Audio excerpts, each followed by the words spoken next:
Stand by.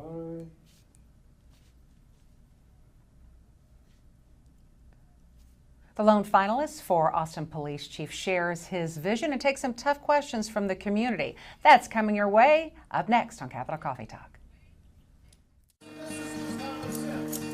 They need to be held accountable.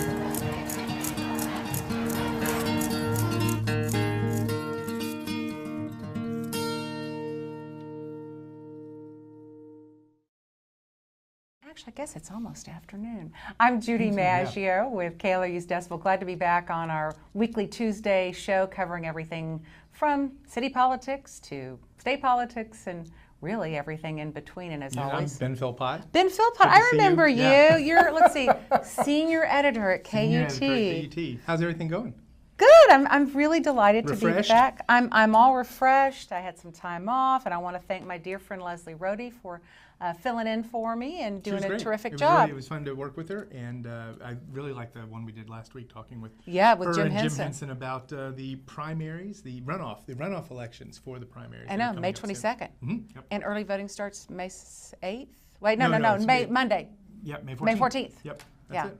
Okay. So it'll be, but we'll get to that in a minute. We'll get to that in a minute. Well, to jump ahead. I'm fresh off some time off, and we want to talk about the police chief forum last night. But first, we want to show our mugs. We always show our mugs. Yeah, well, mine's the same. Yours the same, but I have a Beagle mug. Do you have a new doggie? I do. Is that the dog? No. You haven't gotten the custom mug? I haven't got a custom mug yet. I just bring a generic, but I got a new dog while I was off. She's a 5-year-old Beagle Rescue, and she just is the best dog ever. Her name's Ruthie. Ruthie. Excellent. She's actually named for Ruth Bader Ginsburg because she's small and really feisty. So I thought that was a good name. So yeah, Ruthie Rosenfeld, and yeah, we were glad to welcome her to home. So that's why I have my mug. I'm sure she's watching right now. I would worry if she were. Can you say hi to Ruthie? Hi, Ruthie. Good girl. Okay. Okay, so last night we hosted, along with the City of Austin, a community-wide forum listening to really Police Chief Manley's vision for the city. And as everyone knows, he is the lone finalist for the police chief job named last week by the city manager. But that's not ruling out a national search because they want to have these community forums so people can really weigh in. There are a lot of questions. Yeah. Lot of people there, very well attended. I was very impressed. Well, you know, I mean, this is something that ever since Art Acevedo, former Chief Art Acevedo, left to go to Houston, different special interest groups across the city have really been waiting for this time to start to put in their input on who's going to be that next chief. And I think that some groups were a little disappointed that it wasn't a search with multiple candidates. Well, and that's been the history. But you know, so now we have, at least at the moment, just one finalist. Right. Spencer Cronk, the city manager here in Austin, has said that if he feels something maybe isn't going as well, he will open it back up and bring more people in. But those groups, you know, they wanted to come out and hear what was being said and ask their own questions. And I believe it's, and I'm going to forget her name, Christina Brown, who we from had Counterbalance here. ATX. We had her on right as the I guess just before the bombing investigation. You're on was Capital wrapping Coffee up. Talk, yeah. She was, I know, was at the thing last night. Yeah, she talked to Audrey She McGlinchey. talked to our reporter who was there covering it, Audrey. And what did she say? You know, she just said that this is the time again for them to come out and ask the questions that they want. She said on Capital Coffee Talk a couple months back, whenever it was, it seems like it was forever ago, but that they were very much hoping that it would not be a single person candidacy. But she was there trying to get some of her questions answered. She said kind of at the end that no, not all of them were answered. Right. I think she said she wanted more transparency. Like you said, laid out some plans, but wanted more details. Yes. She wanted to know, you know, this end point sounds great, but how do you get to the end point? So, you know, she and others will be at, I believe there's one more forum. There's one more, and we're going to be talking about that. But first, I want to show a little bit of the sound from last night. The first thing that Chief Manley did was address the crowd for about 5 minutes, basically outlining his vision. He goes, look, I've had this job for 18 months, and I've never really had the opportunity to go before the city and say, this is how I feel about community policing. This is how I feel about the police chief's role. This is what role I think APD should be playing in the community. So let's first listen to what Chief Manley said when he was laying out his vision. A department that is trusted and respected by all and that collaborates with our community to make Austin the safest city in America. Now, there are some important parts of that I want to break down. First of all, we want to be trusted and respected by all. Austin's a very diverse community. We all know that. Policing doesn't have the best history with all communities.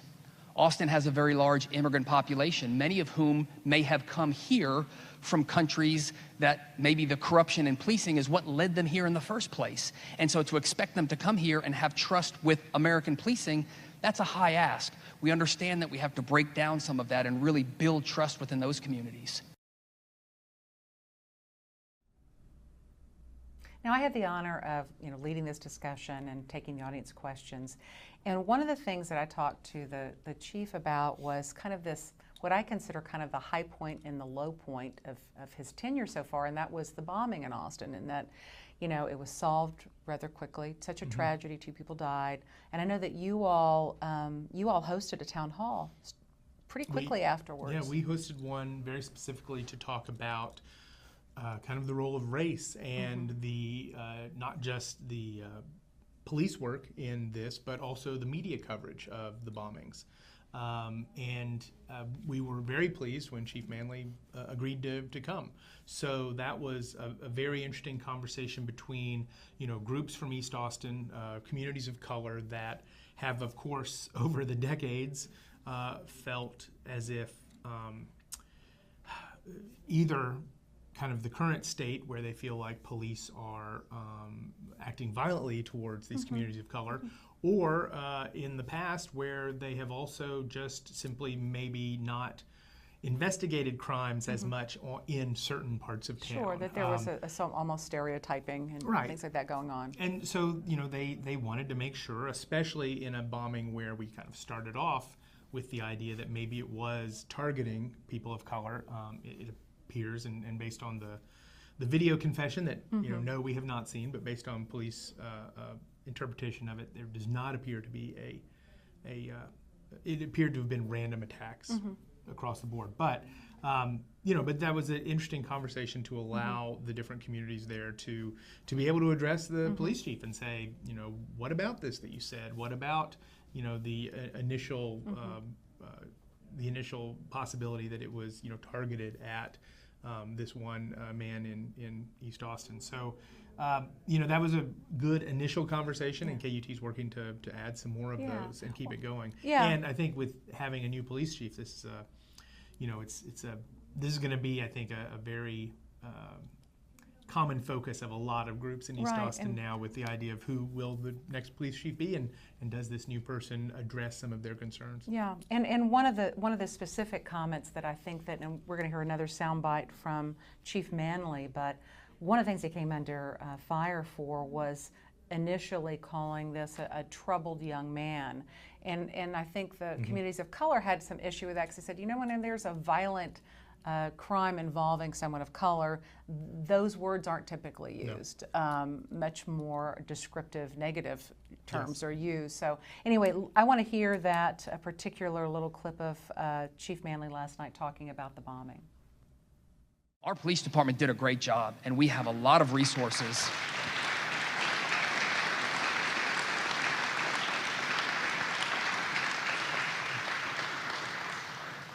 But as with any major undertaking like that, were we perfect? No, we were not. There were things that were occurring behind the scenes, in closed doors. There were some interagency issues that were never significant, never got in the way of what we did. But yes, I made some comments throughout that multi-week event that, had I had the foresight to realize how they would have been taken, I absolutely would have described them differently.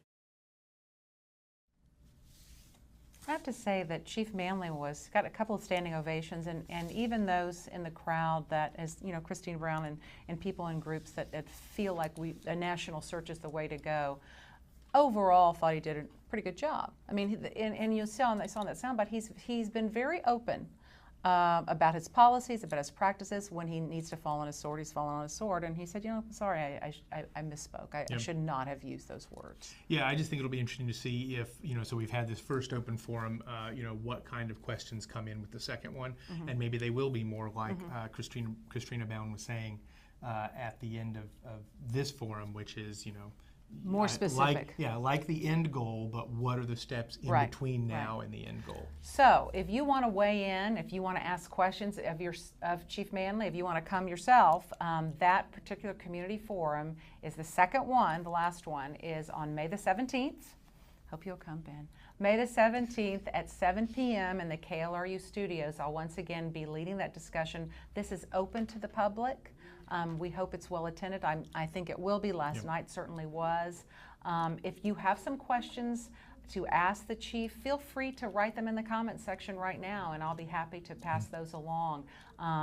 My job in all this, I told everybody last night, I'm kind of the traffic cop, It's like I keep the show going, I keep the road moving, and I basically am asking questions from the audience. I asked a few of my own, but I want people to feel like this is a community forum and not Judy just interviewing the chief of police. So we hope you'll tune in. We hope you'll weigh in with some questions. May 17th at 7 o'clock here at KLRU. Now, we've talked about race a little bit and the issues when it comes to policing. I think that's a good segue into gentrification in CodeNEXT. There was a really contentious meeting that took place Sunday. With some of the regular activists who've been doing this for decades, but even those folks came under fire by protesters. So, and this is the crux of this is CodeNEXT, right? Yeah, the development code. I think we kind of talk around the newsroom in terms of how can we make CodeNEXT and this debate about rewriting the city's land development use policies. How can we either make it exciting to make people care, or also then make it relatable, show people exactly how it could affect. You guys have done a good job of that. And we had a town hall of that with you guys. I don't think we ever expected that we would need to talk about why a fight broke out at a CodeNEXT meeting. No, I know. That's kind of the biggest surprise. I mean, Audrey McGlinchey, our reporter who's been covering this for, I think, 40 years, 50, she was 60. at the meeting and this weekend, and she didn't get hurt out of left field. This is happening. This is not something that people were expecting. Although apparently, according to the organizers of the Sunday event, the protesters, community, not commodity. Yes, the protesters who showed up, they say are a group of people who have been to other community events and have also been protesting and disruptive and belligerent. Yeah, so no, I have not been to any of those, so I'm passing along what and we've done some investigative work on our end too, and we found out these young people have been attending several events, and it seems as if Susanna Almanza, who is with Poder, is a longtime East Austin activist, so many different things, she helped pass 10-1. I mean, she's been dealing with environmental issues in East Austin. I mean, she's been a champion for East Austin for decades. There's some personal gripes against her. It's a group of young people who are concerned about this Cactus Rose trailer park. They're making some claims about Cactus Rose and also, and this is a trailer park where everyone has been mobile home park where everyone has been removed so that the developer could sell the land. Or develop the land. There've also been claims that she has sold out the community to developers and all these different things. So they're very upset about it, and I don't know their situation, rightly so maybe, but they have been showing up to these meetings and have not been maybe constructive in the criticism, but very loud and disruptive. It is interesting, though, for someone who's covered. Of course, that's what a protest is, I guess. Disruptive. So right. I'm not no. But I mean, it's just interesting that the people who've been on the ground, kind of protesting the status quo for East Austin, are now being protested by another group. Well, that's rare. This group that held the event, they are, of course, protesting against what the city of Austin is doing. They're one of the groups that helped lead the charge to get, in the effort to get CodeNEXT on the ballot for the people of Austin to vote what kind of CodeNEXT they would like to have. But I'm not sure these protesters are even part of that group. No, I don't think they're not. But it's like, so you've got the protest group against what the city council is doing being protested by another group Exactly, yeah. it's- These are it's the people very- who want it CodeNEXT on the ballot, who Yeah. are holding the meeting, and then you have protesters protesting them. Yeah, it's Only in again, Austin. Well, again, I don't think Just we keeping were it weird. expecting that, but Yeah. Anyway, I think But we're it going to all be doing goes some back future to- stories yeah. on who are these people and it all again just goes back to the idea of it is for everyone becoming extremely expensive to live in the city of Austin. For the communities who traditionally live in East Austin, and of course by traditionally we mean forced to live there since 1928. because of a racist city code that was put Absolutely. into place. Yeah, the 1928 code. But you know, for Everybody of color lives Right, has to east live of the here. highway. That's how it all started. you know, the jump in property values and home values has been, you know, quadruple what it is for It is people classic in gentrification. the suburbs. Yeah. And they're getting pushed out. Families And- who've been right. there 100 years So can't it's- afford their home anymore. Right. Yeah. So it's a lot of emotions running high on all this, and there is hope that CodeNEXT can address some of this. Audrey McGlinchey, again, who was at this meeting, has done some really great work over at KUT on the idea of what can the city actually do to lower home cost, and you know it. Unfortunately, it essentially comes down to subsidizing the cost. Yes, and it can't you happen. You can zone here and you can zone there, but unless there is a subsidy for the cost, there's just only so much land in Central Austin, and it's going to be worth more than land elsewhere. And the battle really over CodeNEXT from these folks is they feel like it needs to more directly address gentrification. And at the city, they're saying, look, a land code itself, in of itself, can't really do that. We're doing these other things to address that. So it's going to be interesting to see if CodeNEXT does end up on the ballot. That decision Yeah. has not yet been made. I know the No. petitions have been presented. The But petition, though, so kind of the first step, or second step maybe, the first step was the petitions were sent in and verified or certified by the clerk. The second step was the city had a vote about a week or two ago, city council, as to whether or not to simply decide to put it on the ballot on their own because these petitions were certified, and the city council voted no, we're not going to do that. So now we move through the process of getting it on the ballot based on the petitions. right, and it's important to point out, and I know we need to talk about state politics, but a lot of We the have a lot same to say. a lot of the same people who have been pushing to get CodeNEXT on the ballot are the very same group of people who pushed to get 10-1 on the ballot, that really fought hard for the city to have district representation. So, and they were successful in doing that, so it's going to be interesting to see what happens next with all the CodeNEXT debate. Now, your job is to get us all up to date on what's happening with the election. As we said, early voting starts Monday, May the 14th. And this is going to be the runoff election on both sides, both Democrats and Republicans. If there's any candidates left, any races left where somebody didn't get 50% in the primary in March, then the top two candidates are going at it starting again the 14th with the election day on May 22nd. First of all, I would just say if you scroll down on the decibel page and go to last week's Capitol Coffee Talk, Jim Henson and I had a more extensive conversation on some of the more interesting races, especially the ones here in Central Texas. But you know the big ones here in Travis County again are House District 46, which is Donna Duke's seat. Donna Duke's current seat, where we have immigration lawyer Chito Vela, former Mayor Pro Tem Cheryl Cole, running in that election.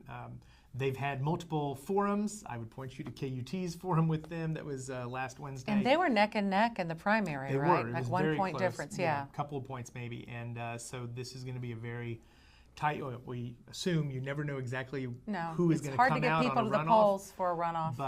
But yeah, we would assume a tight race there. Also within the county, Congressional District 21, which touches the bottom central part of Travis County and then shoots down to San Antonio. This is the one where so many people ran. Yeah, that is Lamar Smith's current district. And we've got 2 Democrats and 2 Republicans, double runoff. And he retired. Yeah, double runoff in that race. So that's going to be another close one. We'll see what happens there. And then, of course, the big one statewide, I believe I'm saying this right, all the Republican statewide candidates went ahead and cleared the primary challenges. But on the Democratic side, we have the 2 candidates left running for governor.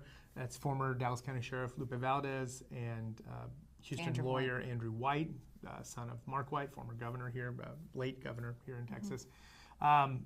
they are now finally going to have a debate. And we want to be on record saying we were the first ones to propose a debate between the two. It didn't work out. Didn't work out, but for lots of different reasons. Yeah, but that's okay. We would have had a better debate, but that's okay. Yeah. No, just Gomer Jeffers from Dallas Morning News is he'll going to do a great he'll do a job. fantastic job. I was joking, and it's going to be Friday, May 11th, at East Austin Church. At St. James Episcopal St. James Church. Episcopal. Okay, that's a big one. That'll be good. It's this is an event that last week the Democrats just kind of up and announced was going to happen, and this is a group of smaller Democratic groups, Hispanic Democrats, LGBT Hispanic Democrats, caucus, young Democrats, UT Democrats. They had hoped it was going to be on the UT campus at one point. UT said, no, you can't have it on our campus.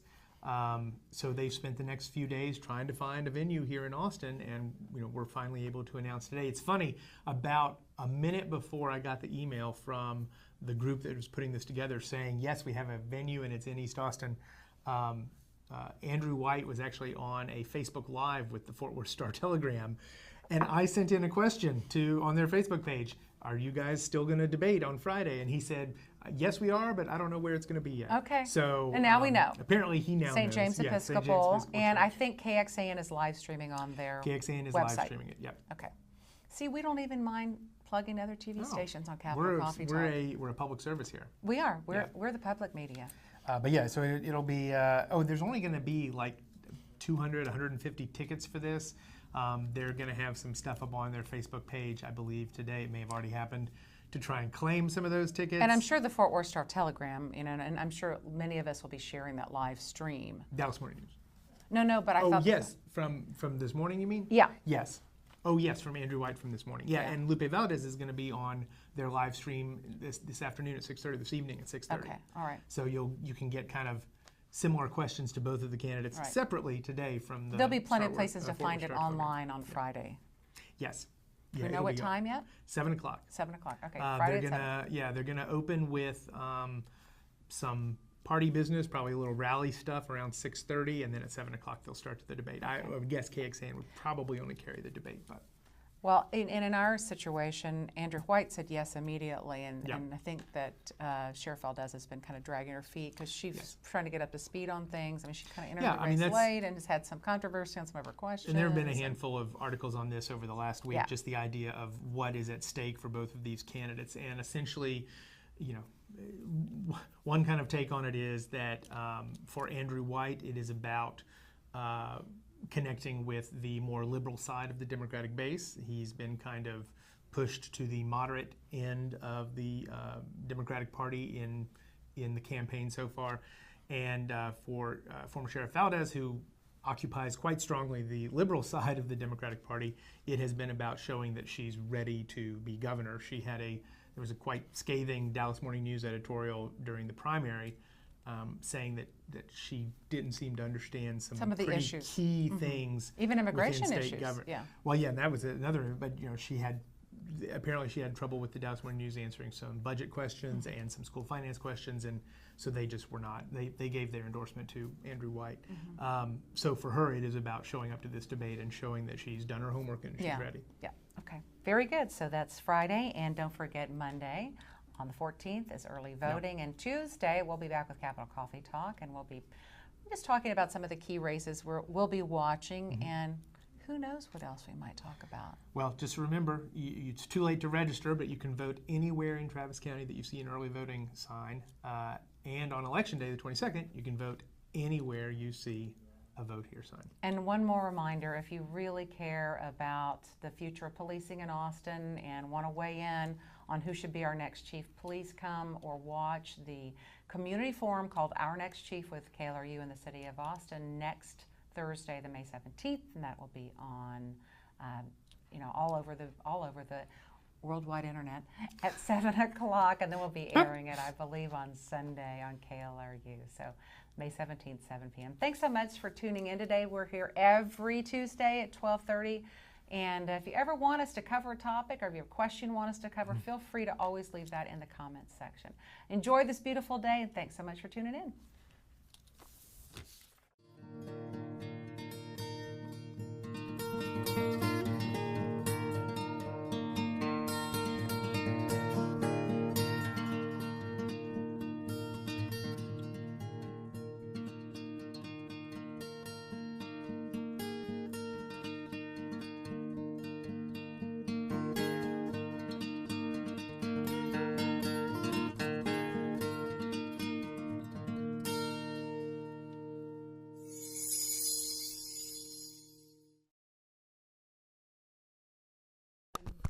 name.